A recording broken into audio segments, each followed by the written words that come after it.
Jean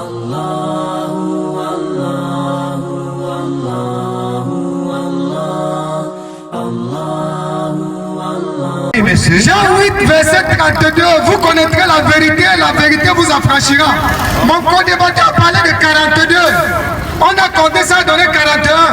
Mon co-débatteur a dit là-bas, à Mondo Vision, je ne réponds plus aux questions. Ça vous dit rien?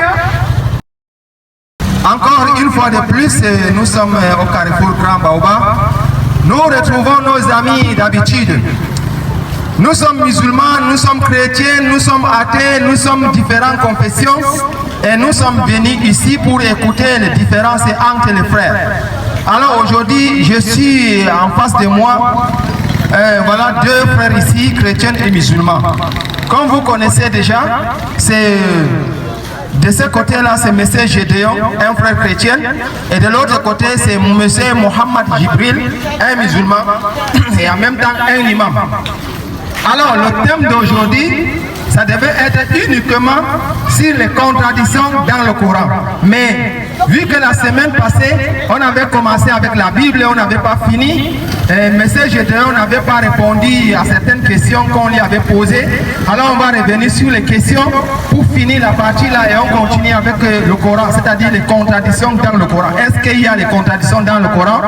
Pour cela, je dis merci au Dieu créateur qui nous a accordé cette opportunité d'être ici. Moi je suis Amadou, je suis le modérateur et je vais faire les efforts d'être impartial. Je ne supporte pas soit musulman ou chrétien, mais je vais soutenir la vérité. Je vais donc recadrer quand il y a des désordres et je vais donc poser des questions là où il n'y a pas la clarté, afin que les deux nous aident à comprendre chaque mot, chaque sujet et ainsi de suite jusqu'à la fin.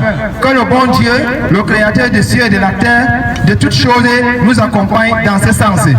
Alors, je vais commencer directement avec vous.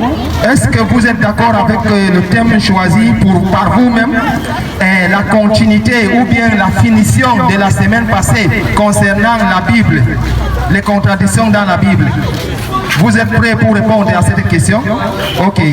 Vous avez quelques minutes. Je vous accorde quelques minutes. Je ne donne pas le nombre de minutes, mais ça dépend de moi. Ce que je vais observer après cela.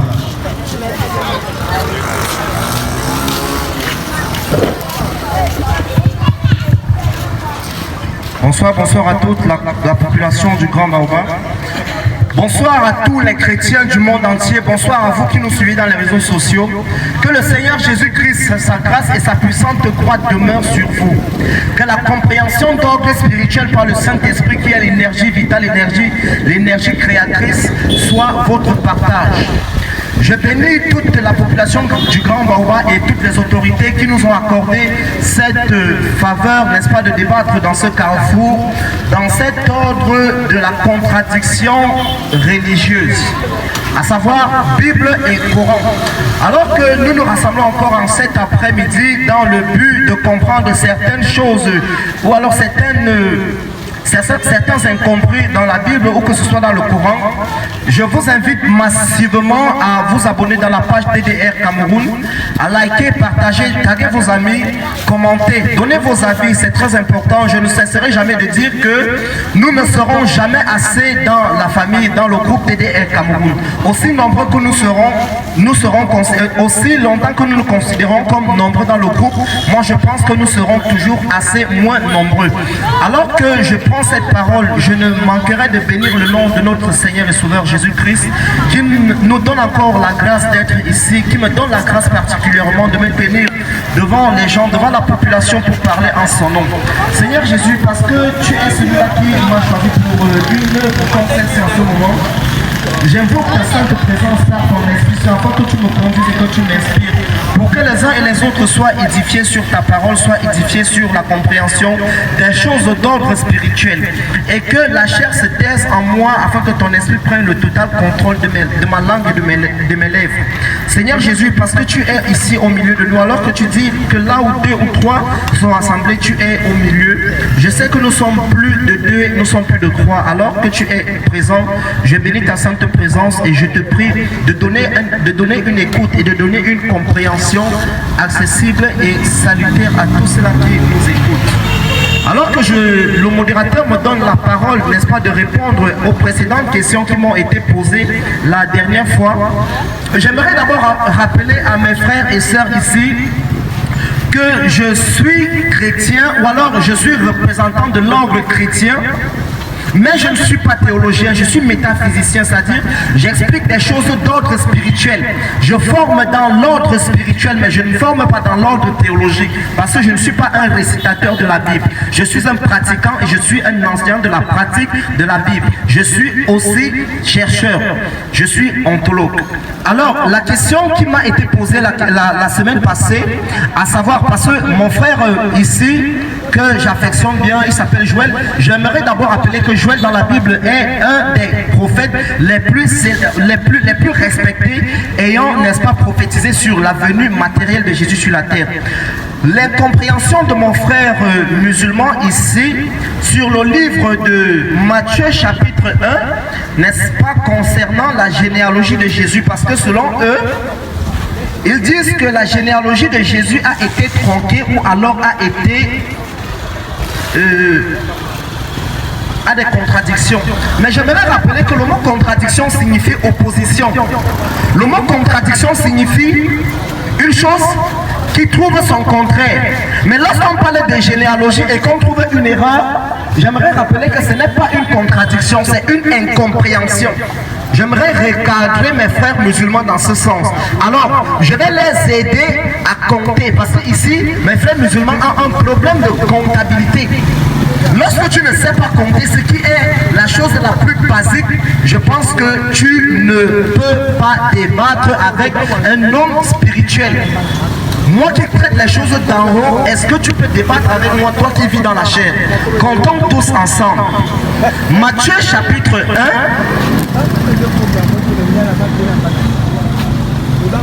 Du verset 1 à 13, et la réponse de la compréhension de cette généalogie se trouve dans le verset 17.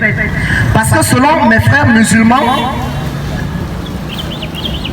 on a 41 générations au lieu de 42. Parce que 14 fois 3 nous donne 42. Or, selon eux, nous sommes à 41. Alors, comptons, lisons tous ensemble et comptons.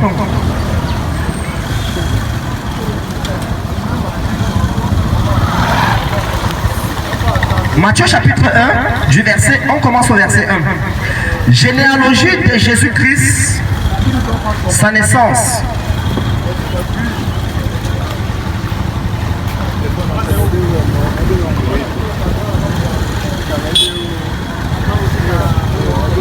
Alors, la généalogie de Jésus commence par Abraham, qui est la première génération après... qui est la première génération, n'est-ce pas, de qui découle Jésus. Alors, lorsque nous avons Abraham comme le fondement de la généalogie de Jésus, qui est déjà la première, nous allons compter 1. Abraham qui est le fils d'Isaac, 2. Isaac, fils de Jacob, 3. Jacob, fils de Judas, 4. Judas...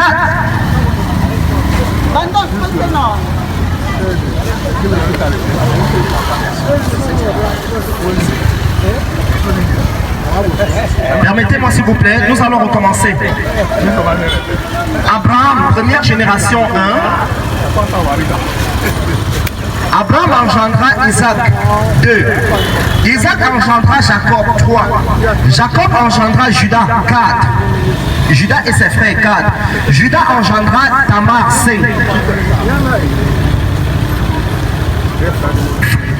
Judas engendra Tamar et Pharez, 5. Et Pharez engendra Esrom, 6. Esrom engendra Aram, 7. Aram engendra Aminadab, 8. Aminadab engendra Nasson, 9. Nasson engendra Salmon, 10. Salmon engendra Boaz, 11. Boaz engendra Obed, 12. Obed de Ruth, 12. Obed engendra Isaïe, 13. Isaïe engendra David, 14. David engendra Salomon, 15. Salomon engendra Uri, 16.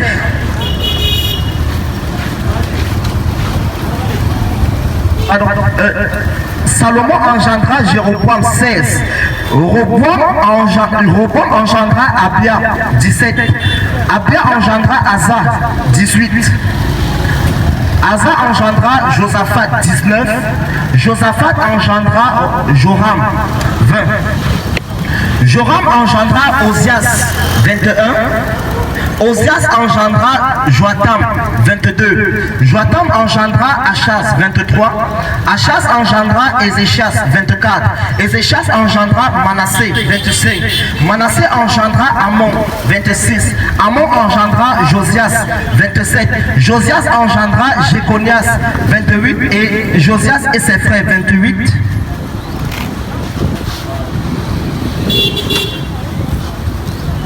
Jéconias engendra Salatiel 29. Salatiel engendra Zorobabel 30. Zorobabel engendra Abouid 31. Abouid engendra Eliakam 32. Eliakam engendra Azor 33. Azor engendra Sadok 34. Sadok engendra Hachim 35. Hachim engendra Élud 36. Élud engendra Éliazar 37. Éliazar engendra Matan 38. Matan engendra Jacob 39. Jacob engendra Joseph 40. Joseph engendra Joseph de laquelle est né Jésus 41 et avec Abraham fondateur 42. S'il te plaît. Ok.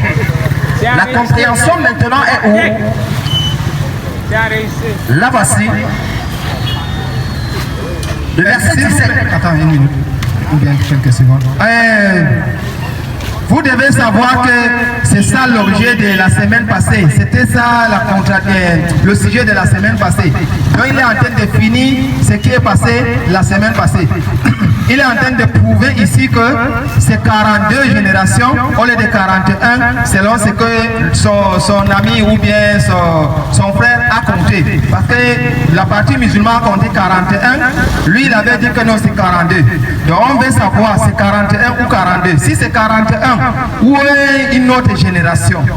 C'est ça que nous sommes en train de vérifier comme ça pour voir. Ok, vous pouvez continuer, monsieur Gédéon.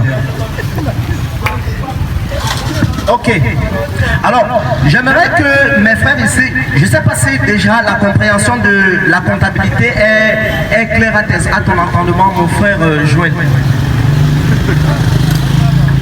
Pour ma part, une fois de plus, Alhamdulillahi Rabbil Alamin, Alhamdulillahi Hamdan Kasiran Tayyiban Mubarakan Fid, والصلاة والسلام على الأشرف الأنبياء والمرسلين وعلى نبينا وحبيبنا محمد وعلى أشرف الأنبياء والمرسلين أباد رب اشرح لي صدري ويسر لي أمري واحلل عقدة من لساني يفقهوا قولي. À ma connaissance, vraiment, je ne suis pas d'accord, monsieur Gédéon. Pourquoi? En me basant tout simplement sur les décomptes même que vous veniez de faire. Vous allez voir tout à l'heure, lorsqu'on aura fini, vous allez regarder le direct. Vous aviez compté, vous étiez à 40 à Joseph. Peut-être vous ne vous êtes pas rendu compte au fait. À Joseph, vous étiez à 40. Et vous avez vu que si vous sautez de Joseph à Jésus, vous allez tomber à 41. Et il faut rappeler que de Joseph à Jésus, vous tombez à 41. Pourquoi? Parce que vous avez commencé à compter à partir d'Abraham comme première génération. Donc je ne suis pas du tout d'accord pour ça. Si vous voulez, on peut encore faire les décomptes. Et pour définir cela, monsieur Gédéon, mon frère que j'aime beaucoup, pour Anadam, j'aimerais que tu sois mon frère en Dieu. Mais tu n'es pas encore mon frère en Dieu. Inch'Allah, tu seras mon frère en Dieu. Ici, monsieur Gédéon, je ne suis pas d'accord pour la simple raison suivante. Prenons un exemple des générations qui se comptent à partir de 100 ans. Je dis par exemple, j'ai vécu 100 ans et vous êtes mon ancêtre qui avait vécu 100 ans avant moi. Moi aussi j'ai vécu 100 ans. Maintenant, monsieur Gédéon, de vous à moi, on dirait qu'il y a combien de générations? Vous qui êtes mon ancêtre, vous avez vécu 100 ans, j'ai vécu 100 ans. Mais on compte ma génération à partir de vous, à partir de votre départ, de mon arrivée. On compte la génération. On comptera les 100 ans qui a la différence entre vous et moi. Ça donne 2 générations ou ça donne 1 génération.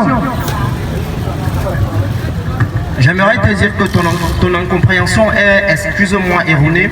Et j'aimerais corriger ce mot que tu viens de prononcer. Je ne suis pas ton frère en Adam. Adam n'a jamais existé pour moi et donc je ne suis pas descendant d'Adam. Désolé. Je suis descendant de mes parents. Je ne suis pas descendant d'Adam. Je ne suis pas descendant d'une fiction.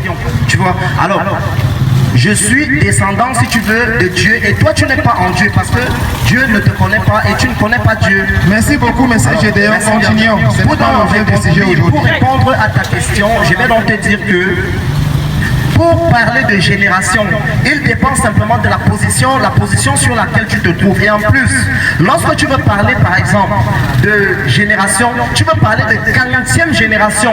Lorsque tu vas donner un certain nombre, je vais te dire si je peux être inclus dans cette génération ou pas. Je vais te prendre un exemple, n'est-ce pas? Lorsqu'on dit, un exemple très banal, lorsqu'on dit le temps de la durée du travail d'un employé est de 10 heures, de 7 heures à 17 heures, est-ce que 7 heures est inclus? 7 heures est bel et bien inclus. Pourquoi? Parce que la première heure va de 7 heures à 8 heures. La deuxième va de 8 heures à 9 heures. 9 heures, 10 heures. 10 heures, 11 heures. 11 heures, 12 heures.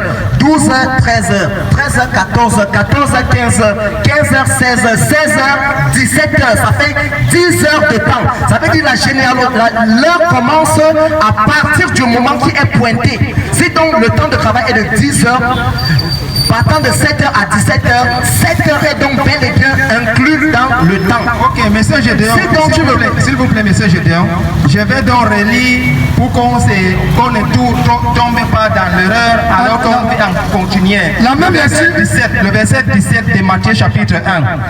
Il y a donc en tout 14 générations depuis Abraham jusqu'à David. 14 générations depuis David jusqu'à la déportation à Babylone et 14 générations de la déportation à Babylone jusqu'au Christ. Donc on dit ici, il y a donc en tout 14 générations depuis Abraham jusqu'à David. Je vais savoir moi aussi. Je posais la question. Lorsqu'on dit que 14 générations d'Abraham jusqu'à David, on commence à compter la première génération à partir de qui? D'Abraham ou bien d'Isaac? Lorsqu'on dit, la question est pour vous deux. Ok, lorsqu'on dit depuis Abraham, ça veut dire Abraham est inclus dans la généalogie. Est-ce que tu comprends un peu? Ça veut dire Abraham est le début. Quand on dit depuis 6 heures, ça veut dire 6 heures est le début de l'heure, n'est-ce pas, qui fait l'intervalle de temps qui a été contracté ou alors qui a été donné. Monsieur le modérateur, je pense que tout à l'heure, je réponds déjà à la question. Si on dit il y a 14 générations de Abraham jusqu'à David, ça veut dire qu'on prend à partir d'Abraham qui est le début de la génération qui est exclue, mais il est le début. Abraham n'est pas dedans, mais il débute la généalogie. Mais pour compter d'une génération à l'autre, Abraham et son fils, ils forment une généalogie. Mais si on prend Abraham comme une généalogie, on va se retrouver à 15 personnes au lieu de 14 à David. D'accord, il n'y a pas de problème. Ça veut dire que vous êtes en divergence. Non, attendez, monsieur musulman. Donc moi je voulais savoir simplement, et vous m'avez donné deux versions différentes. C'est-à-dire si on dit que le verset 17 est Matthieu chapitre 1, le verset 17. Est-ce que vous pouvez relire dans votre livre là? Verset 17, je vais simplement le verset 17. Vous pouvez lire, soit. Ok. Le verset 17 de Matthieu chapitre 1 nous dit: il y a donc en tout 14 générations depuis Abraham jusqu'à David. Comme vous avez dit qu'il y a donc en tout 14 générations depuis Abraham jusqu'à David, vous avez dit que Abraham est inclus. Ça veut dire que la première génération c'est Abraham. Vous avez dit que la première génération c'est pas Abraham. Il n'y a pas de problème. C'est une contradiction entre vous. Il n'y a pas de problème. Moi je ne me regarde pas sur ça. Maintenant pour étayer la contradiction, attendez, la différence ici c'est que vous avez dit que d'Abraham jusqu'à Jésus-Christ c'est 41 générations. C'est ça que vous avez dit, non? Effectivement. Vous avez dit combien? Vous avez dit que d'Abraham à Jésus, là, il y a combien? 42. Alors, maintenant, quand on compte depuis Abraham jusqu'à Jésus, là, on a trouvé combien? Donc Jésus aussi est inclus dans la généalogie. Jésus aussi. Ok, vous pouvez expliquer. Non, ça. Attendez un peu, je vous en prie. Tout à l'heure, M. Gédéon, il a posé une très belle question qui répond même d'ailleurs à ça. Il a dit, lorsqu'on dit l'heure où débute un travailleur, c'est à 7 heures. Et il arrête le travail à 8 heures. Est-ce que 7 heures, il est inclus dans ses heures de travail? 7 heures n'est pas inclus dans ses heures de travail, comprenons-nous très bien. 7 heures n'est pas inclus dans ses heures de travail, mais 7 heures est l'heure du début de son travail. Et pour bien comprendre ça, si on pose maintenant la question à savoir, le travailleur qui travaille de 7 heures à 14 heures, il travaille combien d'heures de temps? Ok, on va compter. Non, comptons. Bon, voilà, je commence mon travail à 7 heures. Je m'arrête à 14 heures. Je m'arrête à 14 heures. J'aurai combien de heures? On aura combien d'heures? Voilà, on va compter. Je vais commencer à 7 heures. 1 heure du temps, c'est 8 heures déjà. Vous êtes d'accord? Ok, voilà. Donc à 8 heures, j'ai 1 heure. À 9 heures, j'ai 2 heures. 10 heures, 11 heures, 12 heures, 13 heures, 14 heures. Ça fait 7 heures de temps. J'ai déjà fait 7 heures. Ça fait 7 heures de temps. Non, il a pris l'exemple, il a dit 7 heures de temps. Par exemple, quelqu'un va travailler 7 heures de temps de boulot. Voilà, il a commencé à 7 heures. Est-ce que 7 heures est dedans? Vous avez dit que 7 heures est dedans. On va compter. Voilà, il a commencé 7h00, je commence mon travail. À 8 heures, j'ai 1 heure. Vous êtes d'accord? C'est ça? Oui. Voilà. Donc, à 8 heures, j'ai 1 heure.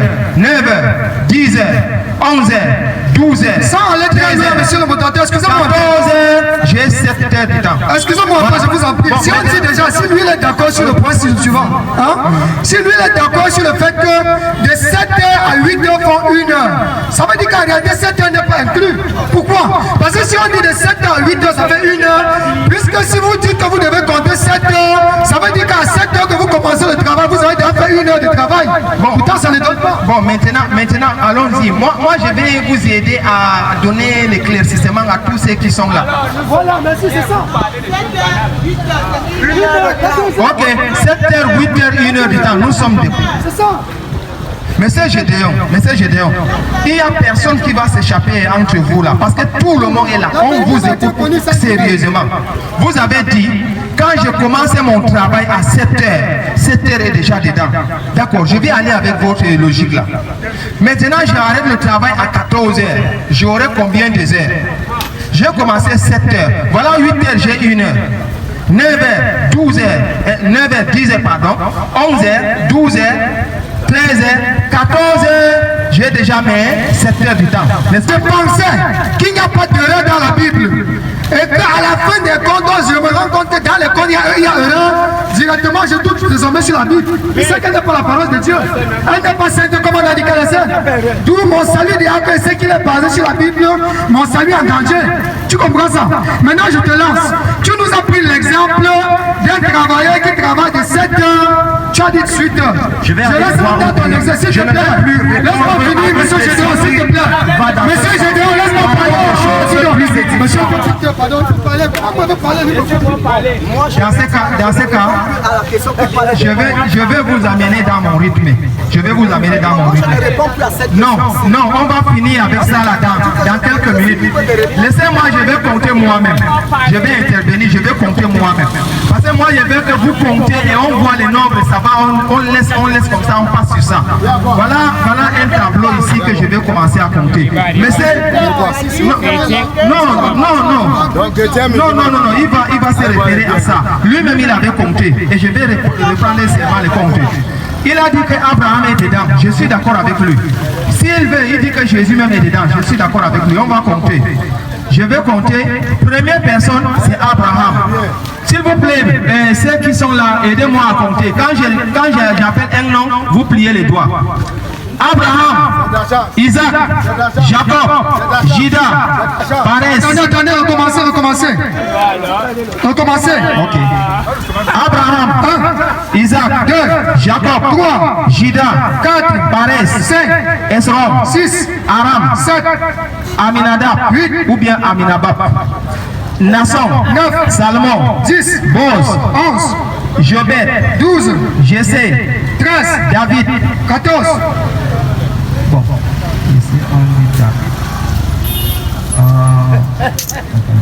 David on est à 14. oui, David on est à 14, n'est-ce pas? Ok, on continue avec 15.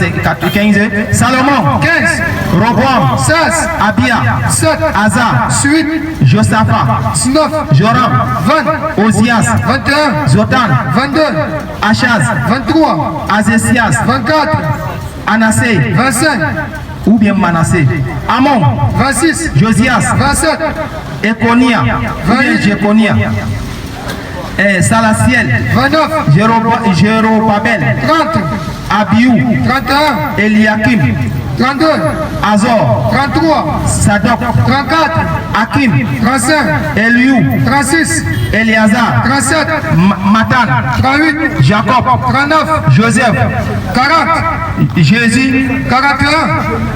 C'est bon? C'est bon, ça donnait 41, pas 42, on a Jésus. Monsieur Gédéon, vous êtes d'accord? Monsieur Gédéon dit qu'il ne répond plus. Il ne répond plus à la question, c'est bon. Je ne réponds plus à tout ce qui concerne les généalogies. Je suis là pour une édification plus importante. Ok, merci beaucoup. Et on a fini avec la partie de la généalogie de Jésus-Christ. Monsieur Gédéon, chrétien, il avait dit 42. Monsieur Joël ou bien Mohamed Jibril, il avait dit 41. Donc on a trouvé ici, selon les décomptes qu'on a fait ici, c'est 41. Bon, moi j'aimerais vraiment que monsieur Gédéon prenne la parole. C'est son droit. Il a dit qu'il ne prend pas la parole. Donc il n'y a pas de problème, on ne doit pas le forcer. Monsieur le modérateur. Après le décompte ici, je vois que c'est 41.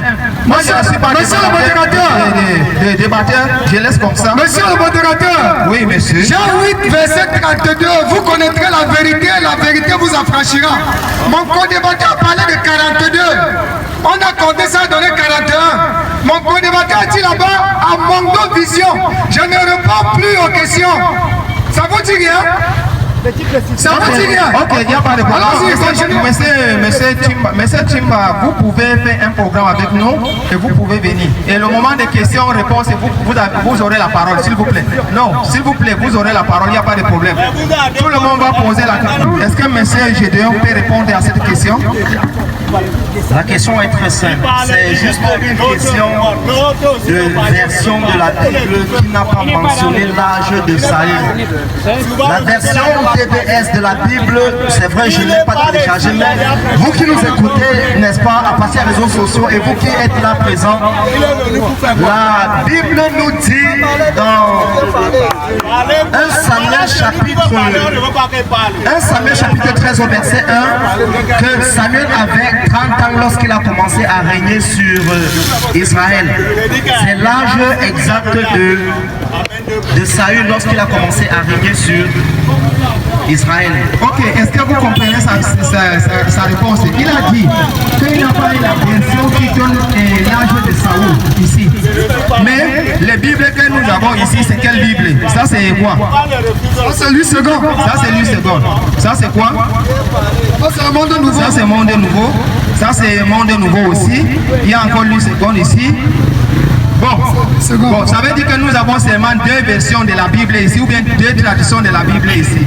Bon, la tradition monde nouveau, si vous permettez, je vais lire ici. 1 Samuel 13, verset 1. Saoul était âgé de point d'interrogation 1. Donc ici il y a point d'interrogation. Bon, je ne sais pas. Peut-être ici aussi on a. Ici c'est point. Oui, là-bas c'est point. Ici c'est point d'interrogation. Mais il a une version qui a l'âge de Saoul. Il a dit que dans cette version-là, c'est 30 ans que Saoul avait. Bon, vous avez dit que qui a oublié l'âge de Saoul? C'est Dieu ou bien l'écrivain? Bon, là je ne sais pas. Comme lui n'a pas cette version, peut-être un autre jour il va faire les efforts pour nous apporter cela et ça va nous aider. Monsieur le modérateur, je ne suis pas d'accord avec cette thèse-là. À moins que lui, il a fait encore forfait comme il a avoué le premier. Il est libre aussi de dire là-bas qu'il ne répond pas. Tout le monde va connaître la vérité. Pourquoi? Je m'explique. Le débat était les contradictions dans la Bible ou encore les erreurs dans la Bible. Si. S'il te plaît, s'il te plaît. On a parlé de contradiction, on n'a pas parlé d'erreur. Je ne n'aime pas cette Bible. Soyez prêts. Restons sur les contradictions. Les contradictions dans la Bible et non les erreurs dans la Bible. Soyons clairs, il ne faut pas modifier. Ok, d'accord, il n'y a pas de problème. Je dis ici, qu'on parle de contradiction ou erreur, pour ma part, ce sont les mots homonymes. Pourquoi? Oh, s'il vous plaît, laissez-moi parler. Non, restons sur le thème. Regardez, vous avez accepté les contradictions Bible Coran. Non. Pas de problème. Restons sur contradiction. Il n'y a pas de problème. Contradiction dans la Bible. Il n'y a pas de problème. Voilà. Il n'y a pas de problème, j'avance. Okay. Maintenant, si nous avions dit, restons même dans le thème les contradictions dans la Bible. Si on a dit les contradictions dans la Bible, ici, on a une première version de la Bible où les écrivains ils ont oublié l'âge de Saoul lorsqu'il devint roi. Et une autre version là-bas où les écrivains se rappellent de l'âge de Saoul lorsqu'il devient roi. Nous dirons qu'il y a contradiction entre les écrivains. Ça veut dire que l'écrivain aussi, il était assisté du Saint-Esprit. Et l'autre écrivain, il avait un esprit démoniaque qui l'assistait. Sinon, expliquez-moi comment un écrivain qui écrit le livre de Dieu, il est inspiré par l'Esprit de Dieu, comme nos amis chrétiens le disent. Ils ont été inscrits, la Bible a été écrite par les hommes inspirés de Dieu.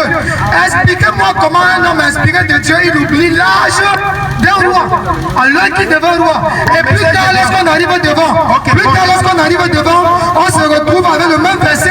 Là-bas, maintenant, le Saint-Esprit a failli se rappeler, il a mis l'âge. On nous explique ce qui se passe là-bas. Bon, message Gédéon, ici, quand même, vous avez le devoir d'expliquer.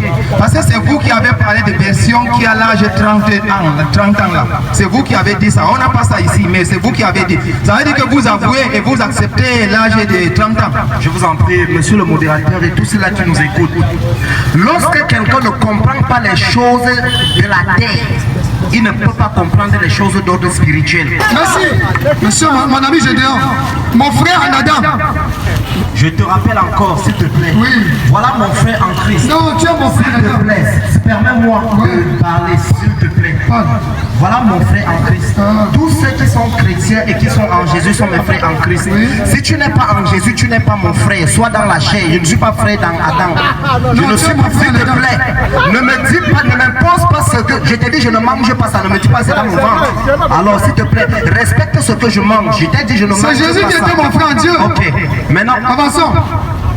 S'il te plaît, mon frère. Laisse l'affaire là. Ok. Ce n'est pas ton frère en Adam. Pas de problème. Voilà. Donc il a dit et il a répété plusieurs fois. Il n'est pas ton frère en Adam. Ok. Voilà. C'est ton frère camerounais tout. Ok, tu es mon frère camerounais, ça va. Allons-y. je Avançons. voulais donc te dire, dans le corps, dans le quatrième corps de l'homme, il y a ce qu'on appelle le corps astral, c'est le corps avec lequel on rêve. Et dans ce corps astral, il y a ce qu'on appelle le Nesha. Le Nesha, c'est quoi? Le Nesha, c'est la partie qui est comme ce qu'on appelle la carte mémoire, où on sauvegarde, où toutes les données de la vie de l'homme mental sont gardées. Or, lorsque quelque chose est gardé, ça peut être dans la corbeille. Être dans la corbeille ne veut pas dire que c'est effacé. Être dans la corbeille, c'est comme dire oublier. Est-ce que tu comprends? Alors, est-ce que tu peux me dire comment toi tu fais pour oublier des choses? Tu ne peux pas me dire comment tu fais pour oublier des choses. Ça veut dire que tu n'as jamais oublié. Comment tu peux me poser la question? C'est pour te dire que Tu as posé une question, c'est une question rhétorique. Tu n'es pas obligé de répondre. C'est pour te dire que oublier est dans la nature de l'homme. Oublier n'est pas un péché. Est-ce que tu comprends un peu? Oublier n'est pas un péché. Ce n'est pas parce qu'on a l'Esprit de Dieu, l'Esprit Saint qu'on n'oublie pas. Est-ce que tu comprends un peu? Ok. Lorsque j'ai répondu en te disant que le verset a simplement été, c'est toi qui as dit oublier. Moi je dis la version DBS de la Bible dit dans 1 Samuel chapitre 13 au verset 1 que Saül était âgé de 30 ans. Si ça ne te plaît pas parce que tu veux griller le temps, tu sais qu'on veut attaquer le Coran et tu veux fuir. Moi je veux, on est aujourd'hui sur le Coran, laisse les arguments stériles. Personne ici n'est édifié avec tout ce que tu racontes depuis là. On veut parler des choses édificatives. On ne veut pas parler parler des choses, il avait 20 ans, ça t'aide en quoi? On va parler des choses concrètes. Le Coran, je veux parler de ce livre, je veux parler de ça. C'est pour cela que je suis là. J'ai répondu à vos questions. Je pense que je peux m'arrêter là. Et je veux le Coran. On a plus de 30 minutes pour parler de deux sujets qui sont d'ordre stérile. Parlons des choses qui vont édifier. Monsieur Gédéon, comme j'ai dit tout à l'heure, nous ne sommes pas ici. Vous n'êtes pas là pour moi. Il faut qu'on se comprenne bien. Vous n'êtes pas ici au Grand Baobab pour moi. C'est vrai que ma cible principale, c'est vous. C'est votre âme. Mais tu ne connais rien du spirituel. Tu ne connais rien du spirituel. Tu ne peux pas parler de l'âme. Tu ne peux pas me définir ce que c'est que l'âme. Alors tu veux mon âme dans quel sens? Comment tu peux la gagner lorsque tu ne connais pas ce qu'elle est? L'âme c'est quoi? Tu ne connais pas. Comment tu peux manipuler l'âme? Tu ne connais pas. Comment vit l'âme? Tu ne connais pas. Et tu peux me parler de gagner mon âme. Comment? Tu ne connais pas les choses spirituelles, même pas matérielles. Et tu veux gagner mon âme, mon frère. Un élève du cours élémentaire ne peut pas parler à un élève de terminale. Vous me permettez de parler? Je vous en prie, est-ce que je peux parler? Non, monsieur Gédéon, je veux qu'il me donne la permission de parler. Les interruptions là, j'ai marre de ça. Non, je vous en prie, est-ce que vous me permettez de parler? Je ne veux pas que vous m'interrompez. Merci. J'ai dit ceci, je répète. C'est pas pour vous, vous êtes ma cible principale et moi j'ai besoin de votre âme pour conduire ça à Dieu. Maintenant, cependant, nous avons aussi les gens qui nous suivent, et pas seulement eux. Nous avons les gens qui nous suivent depuis l'Amérique, qui nous suivent depuis l'Arabie Saoudite et consorts, j'en passe. On est suivis en ligne. Il y a des milliers et des milliers de personnes qui nous suivent. Ainsi donc, monsieur Gédéon, je dis, ce que vous pensez pour vous, que ce n'est pas une contradiction, vous devez être à même de le prouver. Déjà, on a déjà une première preuve à suffisance. Que effectivement vous avez avoué le forfait et c'est pas là notre objectif. Le fait déjà que vous dites que vous ne répondez pas les questions, c'est parce que vous connaissez. Si vous répondez les questions, vous savez où ça va vous amener. C'est pas pour rien. Et de deux, vous me dites ceci. Écoutez, si tu n'es pas à même de comprendre les choses spirituelles, comment tu vas comprendre les choses spirituelles avec le corps? Mais mon ami, tu te moques de Jésus? Tu t'en fous de Jésus ou quoi? Donc tu penses, quand Jésus lui partait chercher Pierre, il partait chercher ses disciples, d'autres en porté de l'eau là, il a besoin qu'ils deviennent les hommes spirituels pour lui suivre. Non mais s'il te plaît. Ce n'est pas important, tout ça, c'est pas important. C'est pas le suite, c'est pas important. On va parler de quoi s'il vous plaît? On a fini la partie là, c'est bon? On n'est pas encore fini, qui va laisser fini? Monsieur Gédéon, vous pouvez quand même le laisser parler. Moi, les gens veulent écouter les choses. Est-ce que vous pouvez quand même le laisser parler? Je n'ai fait aucune contradiction depuis qu'il dit. Mais ça c'est vous, non? Le mot contradiction signifie quoi? C'est vous qui n'avez pas vu. Mais laissez-le, il finit comme moi. Non, il finit la partie là et vous continuez. Pourquoi? Les gens ne peuvent pas se dépasser. Je suis appelé Jésus. Regarde comment le public me dit que moi je suis partial. Mais quand lui il parle, vous interrompez. Est-ce que c'est normal? Laissez-le aussi parler. C'est toi-même qui dérange les gens là, ce n'est pas eux qui se dérangent. Laissez, vous allez parler. Lui il parle, vous parlez. Mais quand vous parlez, moi je laisse. L'autre parle, vous l'interrompez. Est-ce que c'est normal? Laissez-le parler, même si ça ne vous intéresse pas, mais laissez-le quand même parler. À 18h. Je dis, je répète mon ami Gédéon, peut-être vous pensez qu'on est venu ici vous faire plaisir. Hein? Parce qu'au même moment, vous pensez qu'on va dire les paroles qui vous engagent. C'est pas pour ça qu'on est venu ici. La vérité doit être connue. Je dis, je répète jusqu'à preuve de contraire. Le premier palier de notre débat était les contradictions bibliques. Il y a une première question que tu as dit, tu devais faire la recherche et revenir avec. Tu es venu, tu nous as convaincus que c'est 41 de 42. On a demandé c'est 41. Et à notre grand surpris, tu as dit tu ne reprends plus. C'est une preuve à suffisance. Maintenant on revient sur le deuxième. Dis-nous encore que le deuxième là tu ne reprends pas, on comprend. Mais tu t'assailles et tu dis non.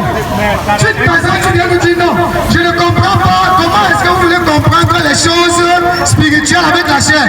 Donc ça veut dire que lorsque ta Bible dit Saül était âgé de point. L'autre version que tu as dit, ça dit Saül était âgé de 30 ans. Il faut comprendre ça spirituellement. Dans ma tête, de raisonner. La raison que Dieu m'a donné, de connaître que voilà un, voilà deux, voilà trois, voilà la couleur rouge, ça ne me permet pas de connaître qu'ici, il y a point, ici, il y a point d'interrogation, et 30 ans, il y a un problème. Comment vous voulez me dire que non? Là-bas, là, il faut comprendre avec l'esprit. Vous vous moquez de qui, Gédéon? Non, attention. Si vous êtes incapable de faire les démonstrations, là-bas, j'ai dit, vous êtes incapable de faire les démonstrations. Avouez le forfait comme vous avez avoué le premier que ça, là, vous ne répondez pas.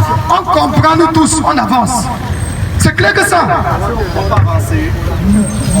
On peut avancer. Je ne suis plus dans ça. On peut avancer. Ok, conclusion. Monsieur Mohamed, il faut conclure de votre part. Parce que lui, il a avoué ça aussi, il ne parle plus, il n'est plus dans ça. Donc il faut tirer la conclusion. Je tire la conclusion à moins d'un minute. Merci beaucoup, monsieur le modérateur. Jésus dit dans Jean 8, verset 32, vous connaîtrez la vérité et la vérité vous affranchira. Matthieu 15, verset 16, oh vous, êtes-vous encore sans intelligence? L'intelligence là, c'est pourquoi vous connaissiez la vérité. Voici mon ami Gédéon. Lui, il a tant débattu, il a tant été très sûr de lui que non, la Bible elle est sainte. La Bible elle est sans ambiguïté, elle est sans contradiction. Mais aujourd'hui, monsieur Gédéon, il a dit à Mando Vision qui ne répond plus aux questions. Dieu vous a donné le moral pour réfléchir. Si lui, en tant que métaphysicien et un chercheur soit des régions comparées ou encore un chercheur de l'étude biblique, lui dit que lui ne répond pas aux questions. Réfléchissez. Il veut qu'on entre dans le Coran. Maintenant, on va entrer dans le Coran, on va lui servir à suffisance. Allons-y. Je peux lever le doigt comme à l'école. Ok, il n'y a pas de problème. Mais c'est Gédéon. On a posé la question. Non, ce n'est pas le moment de questions. C'est pas le moment de questions. S'il vous plaît. Mais on veut changer le sujet. Mais s'il vous plaît, avant qu'on ne change le sujet. Monsieur Gédéon, vous êtes préparé pour parler du Coran. Est-ce que vous permettez que CSI pose des questions? Ils sont là, ils doivent assister. D'accord, il n'y a pas de problème. Vous pouvez poser vos questions. Prends l'autre micro. La question doit être marcher avec. Oui, effectivement. Donc, j'ai 30 secondes pour vous pour la question. La question, vous placez là pour poser. Check. Vous avez 30 secondes pour poser la question. Et ceux qui vont répondre dans 1 minute. Ok, bonsoir à tous. J'espère que vous allez bien. J'aimerais juste apporter une petite précision dans le petit échange qu'ils ont eu. C'est la question. Laisse-moi finir. Non, s'il vous plaît, c'est la question ou bien c'est un échange? Tu ne veux pas que je C'est la question ou c'est un échange? Si c'est la question, vous posez la question. Si ce n'est pas la question, si vous voulez un échange, venez alors faire un programme. Et vous venez ici, là, on échange avec vous, c'est tout. Mais si c'est une question, vous posez la question. Ok, monsieur, vous avez la question. Ok. Bonsoir à tout le monde. Bonsoir. Voilà. Il a certainement eu à mentionner un verset qui disait que vous connaîtrez la vérité et la vérité vous affranchira. La question que j'aimerais poser à mon cher colocataire est celle-ci. Quelle est cette vérité-là? Ok, quelle est cette vérité? Merci. C'est pour les musulmans, n'est-ce pas? Elle est générale. Ah, pour nous deux. Ouais. Cette vérité-là n'est autre. Premièrement, on se la retrouve dans Deutéronome 4, verset 2. L'Éternel dit, puisque nous étions en train de parler du livre saint, cette vérité commence par ce livre saint-là, où l'Éternel dit dans Deutéronome 4, qui fait allusion à la Torah, Deutéronome 4, verset 2, quels sont les commandements de l'Éternel? Vous n'ajouterez rien et vous ne retrancherez rien. Ainsi donc, si nous disions que la Bible sont les commandements de l'Éternel, c'est elle qui sera la vérité. Mais malheureusement, la Bible prouve à partir même des élémentaux, les réponses de mon ami, de mon co-débatteur, que la Bible elle est assez incomplète pour pouvoir répondre à tous les besoins de l'humanité. Pourquoi? Parce qu'on s'est retrouvé avec une première faille dans Matthieu, il n'a pas pu répondre. Une deuxième faille dans 1 Samuel 13, verset 1, il n'a pas pu répondre parce qu'il a convoqué l'esprit. Pourtant, c'est avec la chair qu'il faut commencer. Si la chair ne comprend pas, l'esprit ne comprendra pas. 20 secondes. J'en ai terminé. Ok, merci beaucoup. Il y a encore des questions? Je dis d'abord bonjour à tout le peuple de Grand Bourbon. Bonsoir. Bonsoir, vous avez 30 secondes. Oui, ma question, j'ai deux questions. Je peux poser deux questions. La première question, c'est que Jésus est qui dans le Coran? S'il vous plaît, la question devait quand même être en accord avec je rentre aussi d'abord. Non, deuxième question. Deuxième question. Dans la Torah, qu'il dit, dans la Torah, on dit que l'enfant de Noé, tous les 3 ans. Question Attends, aussi. non, je rentre dans la question. Non, ce n'est pas la S'il vous question. plaît, je vais poser cette question. S'il vous plaît, monsieur, s'il vous plaît. La question dit dans la Torah que les enfants de Noé, tous les 3 enfants de Noé ont été sauvés dans l'eau. Le Coran dit qu'un enfant est mort. Maintenant, on veut connaître la vérité. Qui dit la vérité et qui ment? C'est ça que je veux connaître. Les deux. Merci bien, merci bien. Mais moi, je ne vois pas le rapport. Hein. Je ne vois pas le rapport. Contradiction dans la Bible, contradiction dans le Coran. Ce n'est pas contradiction entre la Bible et le Coran. S'il vous plaît. Je voudrais dire un mot. Mais c'est que vous acceptez les désordres alors. Moi, je regarde les choses et vous. Modérateur, laisse-nous parler. Ok, Il a dit ici qu'il y a manque dans la Modérateur, tu n'es pas en train de discuter. Tu es modérateur. Modéré. En réalité, ça là, ça n'entre pas dans le sujet. Mais si vous acceptez ça là, mais moi aussi, je vais accepter les autres questions. S'il te plaît, mon frère. Je suis en train de vouloir dire à mon frère que ici, nous étions dans la première phase dans la contradiction dans la Bible. On n'est pas sur la contradiction Bible dans le Coran ou Coran dans le Bible. Tu vois, dans le Coran dans la Bible. Donc ta question, elle, jusqu'ici, n'a pas, excuse-moi, sa place. Tu vois, ok. Ok, comme vous m'avez choisi modérateur, s'il vous plaît, vous devez me laisser faire mon travail. Parce que si vous voulez encore m'étouffer et le public aussi m'étouffe, finalement je vais donc me comporter comment? Jusqu'à présent, je fais les efforts de ne pas supporter ni musulmans ni chrétiens. Mais comment vous voulez maintenant m'étouffer? Ok, maintenant entrez directement dans le Coran. Vous avez la parole concernant le Coran. Bon. On n'a pas assez de temps. Il y aura encore des temps, il y aura encore des questions après. C'est vous qui décidez. Mon frère, il faut attendre. Il faut attendre. Commencez avec le Coran. Les contradictions dans le Coran. On vous écoute. On vous écoute, s'il vous plaît. Frères et sœurs, Jésus-Christ est Seigneur. Et si Jésus-Christ n'est pas Seigneur, il n'y a pas de Seigneur dans cet univers. Alors, je vais commencer ici. Mon objectif, c'est de tordre le cou au Coran. De tordre le cou, de casser la colonne vertébrale de l'islam. Livre totalement contradictoire et falsifié. Quand on parle de contradiction, on parle d'une chose qui revient dire son contraire après. Ce n'est pas une chose qui n'est pas compréhensible. Parce que ce que mon frère musulman ici faisait, c'est l'incompréhension de certaines choses que lui, il conçoit comme étant des contradictions. Mon frère, excuse-moi, essaye de lever le niveau. Parce que là maintenant, on va à une autre phase. Ouvrons le Coran. Commençons par l'histoire de Noé. Je vais donner 3 versets. Et vous allez comprendre ce qu'on appelle contradiction. Je vais commencer dans la sourate 26.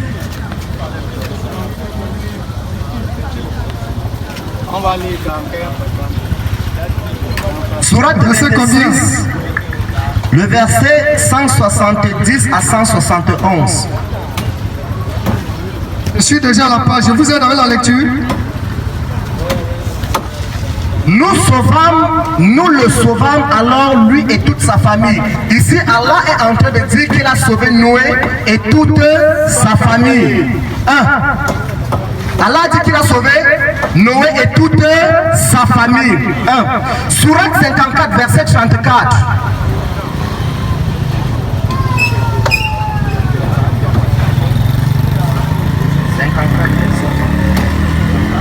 Oui.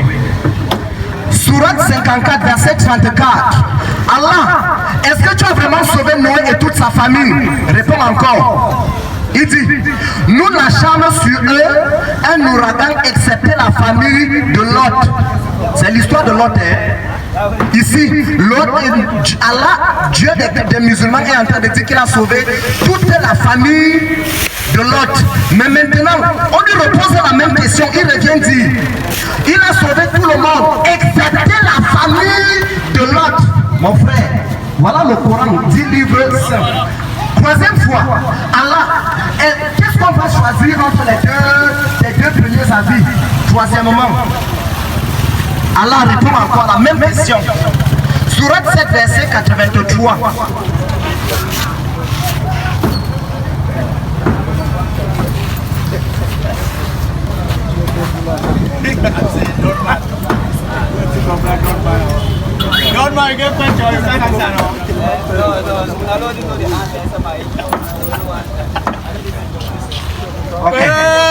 Il dit, la première fois il dit qu'il a sauvé Lot et toute sa famille.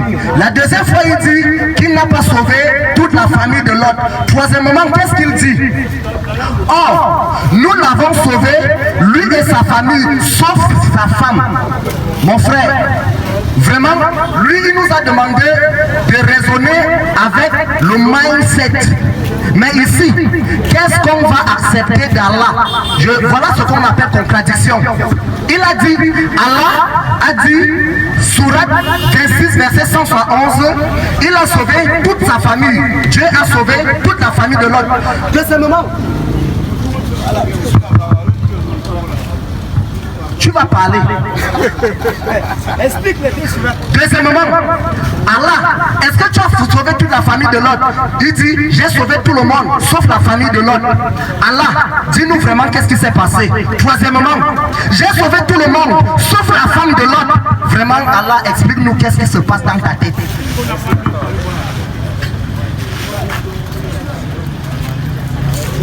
Mon frère musulman, voici les trois passages du Coran ici que vous allez expliquer. Présent.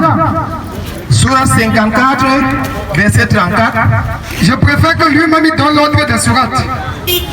Monsieur Gédéon, ah d'accord, vous prenez le rapport, venez. Prenez les éléments. La première sourate c'est laquelle? J'ai donné 171, 26, 171. Sourate 26, verset 171. Ok, on commence avec ça. Directement, je vais le lire. Sourate 26, verset 171. Excepté une vieille femme qui fut parmi les exterminés. Voilà ce que le verset 171 dit.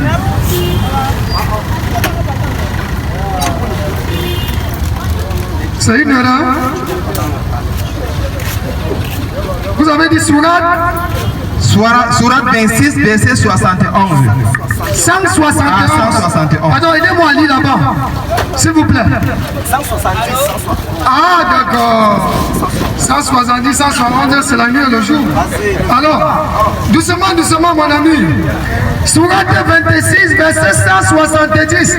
Nous le sauvâmes, lui et toute sa famille.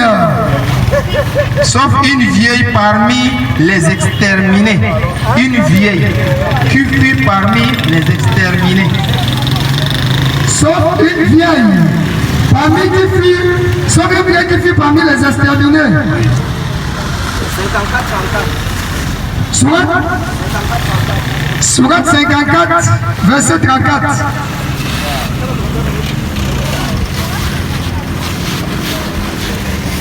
Sourate 54, rapidement, verset 34. Alors, lecture. Le peuple de Lut, lui aussi, traitant nos signes de mensonge, vous avez dit verset 54, chapitre 54, verset 34. Ah.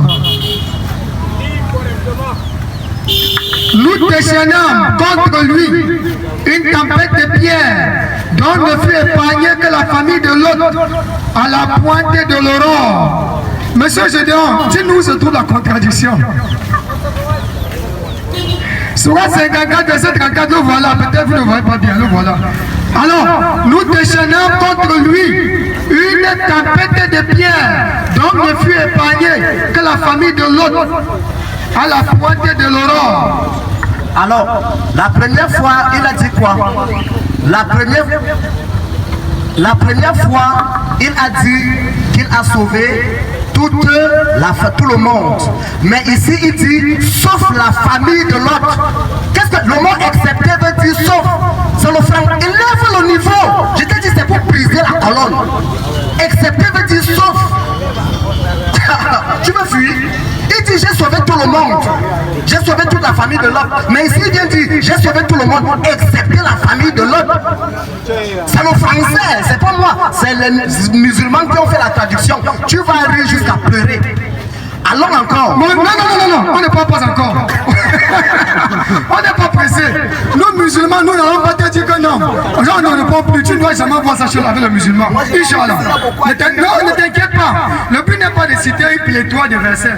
On cite un verset avant de quitter d'un verset à l'autre, on s'accorde. C'est ça, nous les musulmans.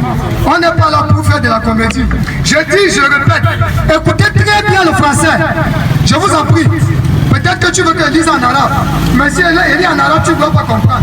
Pourtant, ta Bible dit que normalement, tu devrais comprendre l'arabe. Nous déjeunons contre lui.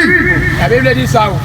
Le Coran, Surat al-Shuara, Surat 26, au verset 170, du verset 170 au verset 171, dit que toute la famille de Lot a été sauvée. Est-ce que nous le comprenons? La famille, je vous en prie.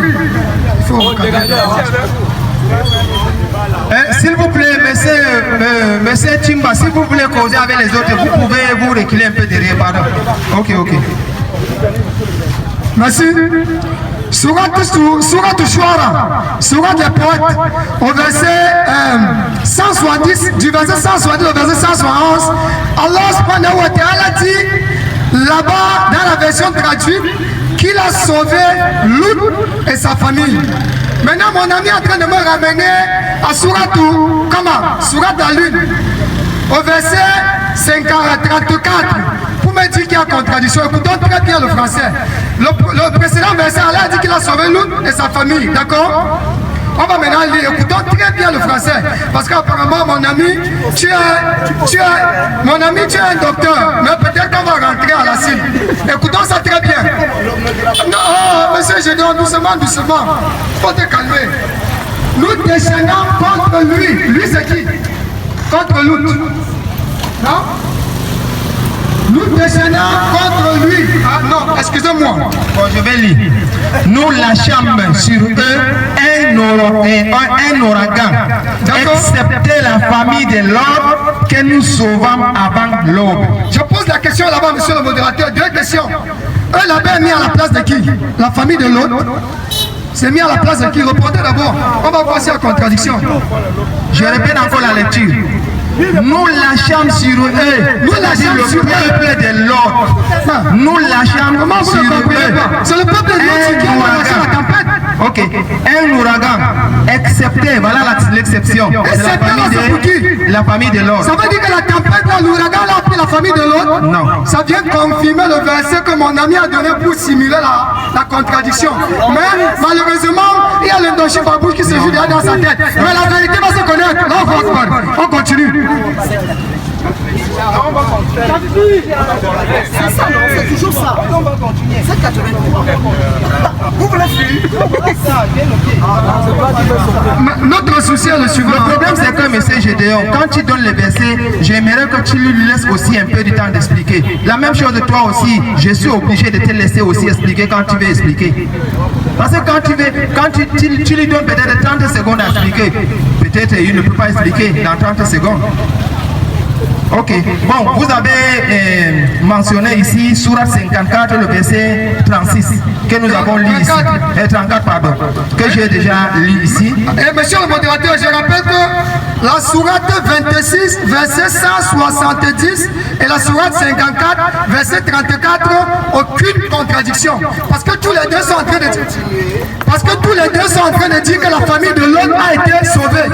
Aucune contradiction. Oui, il n'y a pas de problème, mais on finit d'abord avec les deux qu'il a placés. Les trois versets sont dans le même sens. Ok, est-ce que vous pouvez... Sans souci, allons-y. Ouais, on continue avec la sourate numéro 7, Surat 7, 83. Surat Araf. Verset combien? 83. 83. Avec plaisir. Je suis déjà au verset 83. Pardon, il nous avait la lecture, monsieur le modérateur.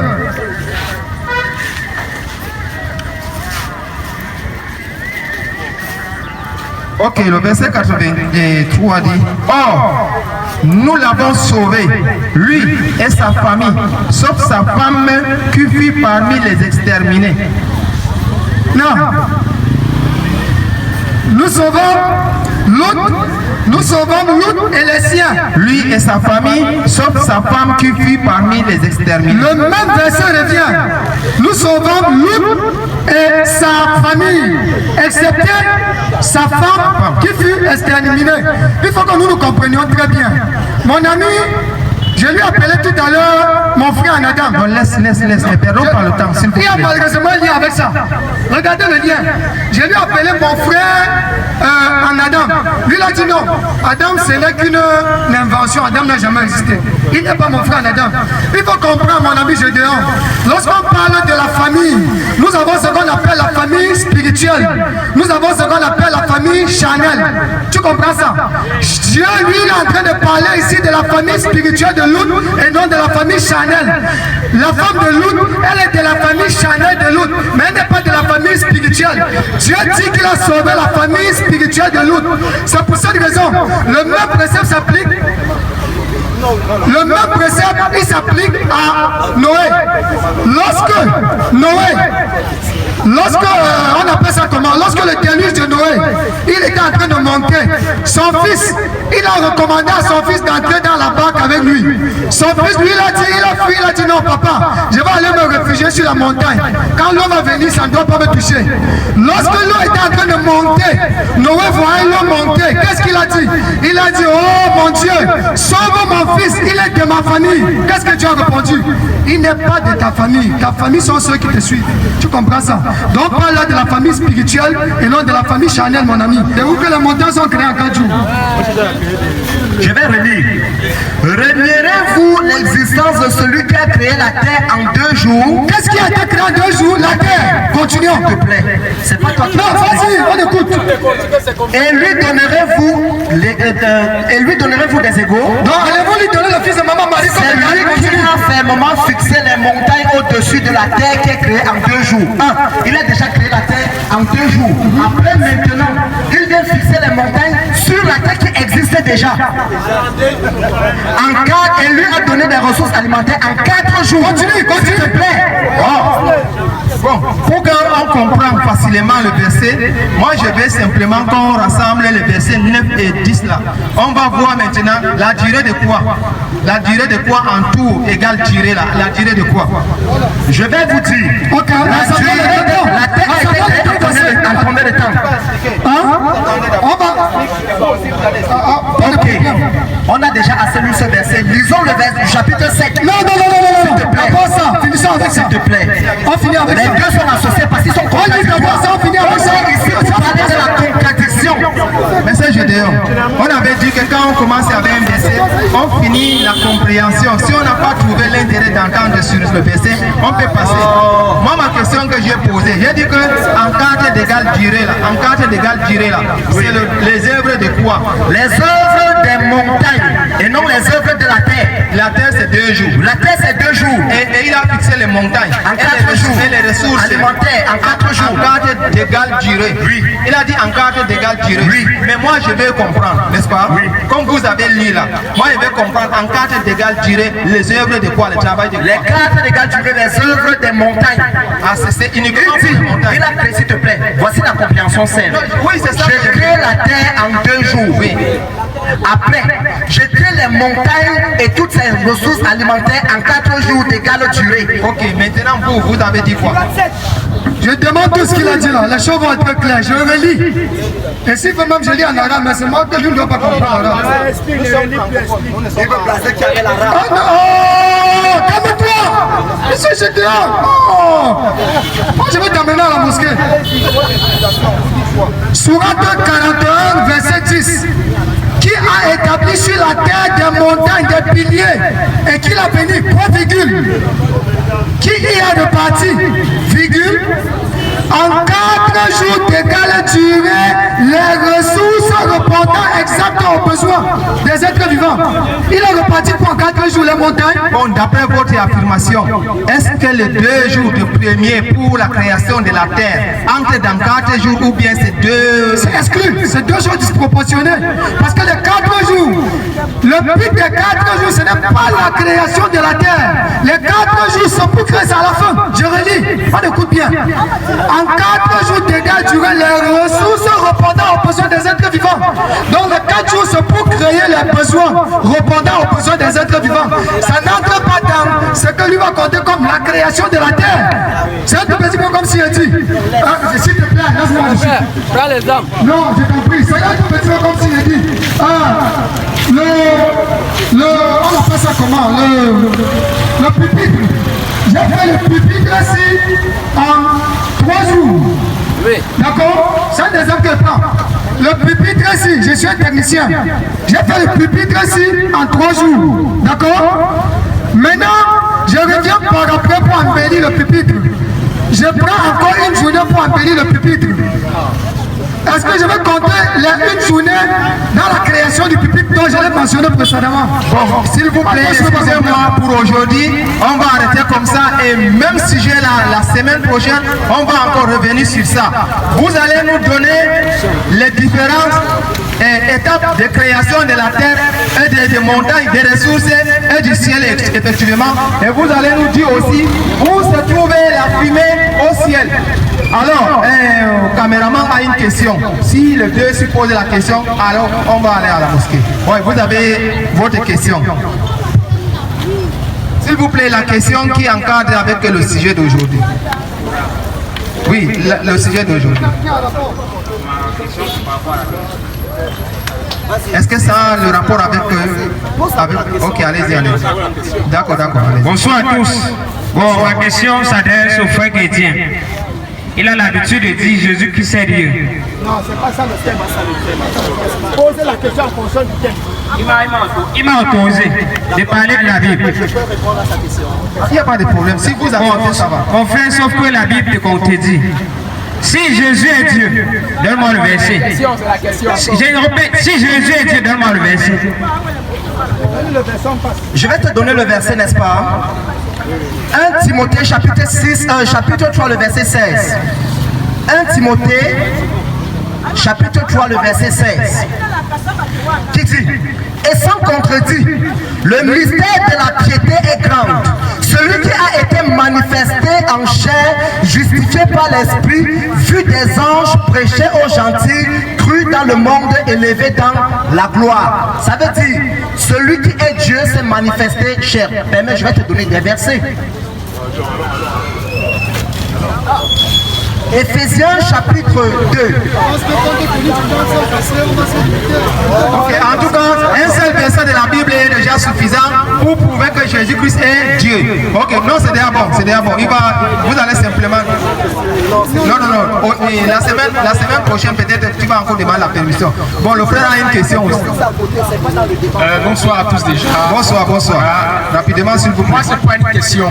Je veux passer en fait. J'ai demandé à passer. J'avais certainement eu à demander le rendez-vous. Ça fait pratiquement 3 semaines. Le rendez-vous avec nous? Oui, ouais. Pour le débat? Bien sûr. Ah, pas 3 semaines. Mais bon, on va mettre ça à jour. Ça veut dire qu'on va s'entendre avec le frère Gédéon. On va voir si la semaine prochaine tu vas associer avec lui pour le débat. Il n'y a pas de problème. Ok. Merci. Vous validez? Vous validez la semaine prochaine? D'accord, il n'y a pas de problème. Ça veut dire que la semaine prochaine, vous deux contre 2 musulmans. Il n'y a pas de problème. Il n'y a pas de problème. Merci. Le sujet... D'accord, il n'y a pas de problème. Le sujet reste toujours le même. Les contradictions dans le Coran. Les contradictions dans le Coran. Voici le sujet. On va continuer avec ça la semaine prochaine. Ok. Merci beaucoup pour ceux qui ont donné le temps pour écouter. Tout ce que vous avez appris ici, rentrez chez vous, prenez du temps, vérifiez encore de plus et vous allez voir là où il y a la vérité, là où il y a des mensonges. Et je vous conseille d'accepter la vérité et de rejeter les mensonges.